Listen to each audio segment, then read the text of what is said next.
How to write a conclusion. A conclusion is the final part of an essay that leaves a lasting impression on the reader. A strong conclusion consists of three essential components. Number one, restate the thesis.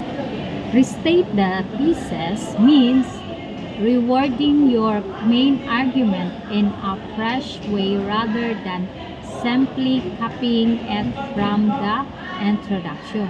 Example of that is original thesis. Introduction. Regularly, exercise is essential for maintaining physical and mental health. Restated thesis. Conclusion. Engaging in a consistent physical activity is key to improving both body and mind. Number 2, summarize key points. Briefly highlight the main arguments discussed in the paragraphs. This should be a concise recap without introducing new information. Example of that is throughout this essay.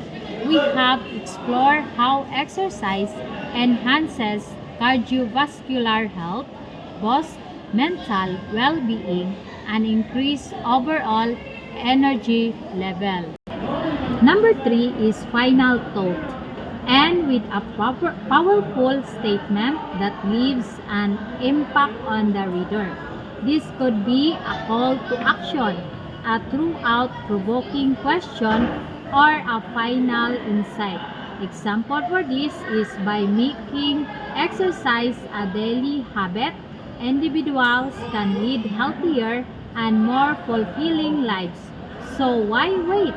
Start incorporating movement into your routine today for a better tomorrow.